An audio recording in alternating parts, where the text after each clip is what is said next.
Buenos días, vamos a ver cuando un olivar se poda tardío, casi en endurecimiento del hueso, el resultado que da.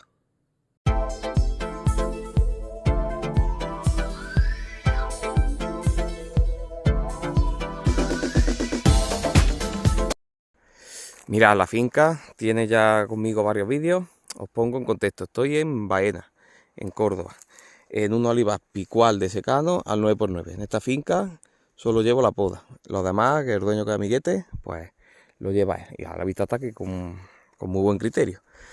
Vale, esta finca, la parte es larga, es alta, empieza por allí por donde están los postes, y como está cerquita, pues a rato, pues un día echábamos una mañana, otro día echábamos un día, otro día 2 días. Y esta parte que es la baja se acabó la última semana, o sea, el 17 y 18 de junio. Me acuerdo yo que acabé el 20 en otra, en Valenzuela. Vale, pues hace 2 meses, porque hoy es 22 de agosto, hace 2 meses que se podó. ¿Vale? Pues vamos a ver el resultado que ha dado. Son olivos que prácticamente están todos bien formados, con la cruz a cierta altura, y algunos han volcado y intenté enderezar las cruces. Vale, la poda que efectué aquí, pues son olivos bien formados, pues prácticamente corté la cruz, pues poco, o sea, quitar secundaria y separar. Son olivos que se recogen con maquinita, así que nos interesa olivos que estén claritos los enganches. Vale, se escucha de todo, los vídeos me ponían, estás loco, te vas a cargar la finca, porque eso de podar en verano es malo. Y por ejemplo ahora son fechas que las que ves por las carreteras, pues mucho material en el suelo de que la gente está limpiando las cabezas. Pues, os voy a dar mi humilde opinión, vamos a ver. Nosotros podemos estar empezando a podar desde octubre, o sea, a finales de octubre, cuando termine la finca de verdeo, hasta finales de junio, como digo. Y todavía no hemos tenido ningún problema de alguna finca que se nos haya quemado, que se haya quedado así una chica, que haya habido otro tipo de problemas. ¿Por qué? Porque nosotros en la poda intentamos que nunca se queden las maderas expuestas al sol. ¿Vale? Por ejemplo, ahora esto, mirad, son las 9. El sol está allí, ese es el noreste, ¿vale? Y acá es el suroeste. Quiero decir, yo ahora mismo la posición que estoy a estos olivos sería por donde más le da el sol. O sea, el sol de la tarde. ¿Veis que está cubierto? No, o sea, no hay sitio por el que le dé el sol. Y ahora, a estos olivos yo le estoy por el noreste. Por aquí es que no le da el sol todo el día. Pues yo hice aquí un corte y no hay problema ninguno. ¿Veis que tenga algo quemado? No tiene absolutamente nada quemado. Nada. ¿Veis dónde está el problema? Vale, pues problema de quemadura. Si sabes qué ramas quitar, no hay problema. Por ejemplo, que quisiera yo hacer algún corte de vida, pues si estoy podando tarde, hacerlo para esta dirección de las sombras, no hay problema. Digo, cortes en mayo, junio hemos hecho y no hay absolutamente ningún problema. Pues brotan más rápido o más lento, que brotan lento. El año siguiente ya corren más. Otro problema, vamos a ver, que entró zofera en los cortes. ¿Dónde está? ¿Dónde está la zofera? Que también se me han dicho en los comentarios, se te va a llenar la finca de zofera. En mayo, junio, la fecha que sea. Vamos a ver. Os digo, cuando se corta con la motosierra, pues se queda muy poquito despegado. Es que no se despegan los cortes. Entonces hizo con una 151. A ver, la zofera, os voy a decir, si aquí brotara una vareta en el liso, aquí brota. A ver, lo vamos a ver aquí más fácil. En lo liso, la vareta brota. En cambio, si tiene que brotar una vareta de corteza ya rugosa, que los olivos están jóvenes y no tienen, entonces rompe la corteza para salir y en esa herida es donde la zofera se instala. Pero independientemente de la fecha que podes, porque tú puedes podar en noviembre y la vareta rompe en abril o en mayo, cuando es la fecha de vuelo. Así que ese argumento tampoco me sirve. Y cuando se está cortando, pues como veis, no se instala la zofera. Cuando reamos todos los cortes que queráis, que no se ve. La madera, pues no se abre. ¿Veis? Pues ese es el problema que hay. Si se intenta, mirad que las ramas están claritas, están separaditas, de que haya bastante separación entre ramas de distintas órdenes, para que por un lado, parece dice eso para que enganche mejor de la maquinilla y vea bien. Por supuesto que sí. Esta finca, la recolección, pues va a ser muy rapidita, va a ser muy eficiente. Pero también para la luz.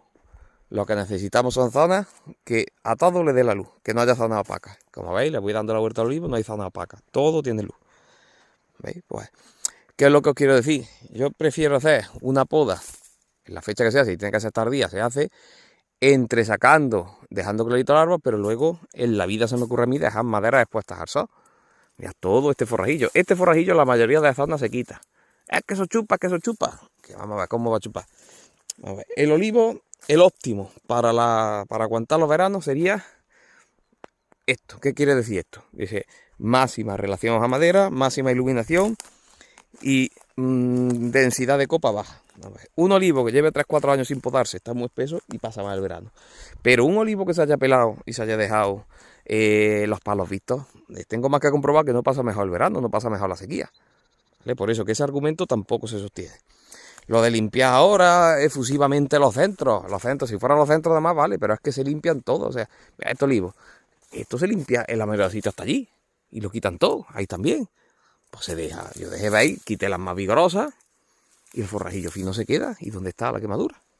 Por eso que ese argumento de que la quitan los centros para que el olivo pase mejor el verano, ya estoy diciendo que no. Mi humilde opinión, se poda cuando se pode, la fecha que encarte, se deja el olivo clarito y en verano se queda el olivo tranquilito.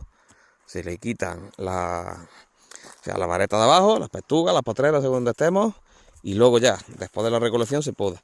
Que tengo los olivos muy espesos, dice, pues voy a quitar el material fino. Yo digo el problema que hay en eso. Si ahora, por ejemplo, es que no es el caso, yo tengo una rama, o sea, todo lleno de vareta, pues ese material fino a mí me va a permitir, después de la poda de invierno, quitar ramas gordas. Por ejemplo, imaginaros que aquí esto está lleno de vareta y aquí hay una rama gorda. Si yo pelo todo, cuando yo quite esta rama, tengo aquí un boquete enorme. En cambio, si yo he dejado todo esto lleno de vareta, esas varetas me van a cerrar para acá. ¿Entendéis lo que os quiero decir? Por eso que no es tan beneficioso, creo yo, el hecho de limpiar las cabezas todo. O sea, si fuera las cabezas cerquita de la cruz, vale, pero es que la mayoría de la gente luego se mete bastante para arriba. Así que eso, que me digan que podar en mayo, junio es malo, pero en agosto dejar el palo al sol, pues no lo veo. Mira, ¿veis? Otro corte, este del año pasado y este de este año. Este sí, vamos, que era temprano de fecha. No, que va, miento, también era mayo, junio también. Fueron los últimos. ¿Problema? No lo veo. Este es mío, de este año. ¿Problema? Pues no lo veo. ¿Vale? Pues no lo veo. Ni cefera ni de nada. Por eso que me digan que es malo podar en junio y luego lo que se hace ahora de limpiar, como estoy viendo, y dejar los palos puestos al sol. A ver, esto ahora está dando un ratito al sol porque son las 9 de la mañana, pero aquí en un rato se quita. Pero imaginaros que esto estaría expuesto a la hora central del día o incluso por la tarde. Vosotros poner la mano en un tronco o en una rama que le está dando al sol a la temperatura que coge. Eso es un estrés horrible para el olivo. O sea, la temperatura que coge las leñas, que coge la savia. Eso es lo que a mis cortas luces sí que perjudicia para el olivo. Que estén las leñas cubiertas es imprescindible. La leña del olivo no ha evolucionado para que le dé el sol directo. La leña del olivo no debe recibir nunca el sol directo. Por eso limpiezas de centro, sea la fecha que sea, que dejen las maderas puestas, pues no le veo yo ningún sentido. Y nada, porque aquí, ya digo, voy andando, vais viendo los olivos. Como este suelo, pues necesitaría algo de la voz, pero ya sabéis, por tema de la pala, el cosquema y demás, no se toca. Los olivos, hombre, que la aceituna está bien de tamaño, está hecho su hueso, pero los olivos ya están con la hoja huerta. Y ahora que es tempranito por la mañana también, de vez por la tarde están peor. Si tardan en llover, ya sabéis, por eso estas fincas, vamos, que son fincas muy bonitas, pero que luego de rendimiento graso no suelen ser muy allá, porque los veranos los pasa el olivo regular, sobre todo a última hora de verano. Primavera muy bonita los olivos, estas tierras son fértiles. En invierno pues tienen jugo, pero luego ya esta fecha, nada. ¿Veis? Que voy grabando el que sea. Casi todos los cortes los he dado por esta parte de la sombra. El forraje solito se ha caído, vamos, que yo ahí no puse peso para que cayeran. Y aquí no hay ningún problema. Así que veáis los mantras de que podar tarde es malo, como me dicen en muchos comentarios en los vídeos, en el Facebook. Pero ahora dejar la leña puesta al sol, que se ponga a 50 grados, 60, es bueno. Servidor no lo compra. Venga, un saludo.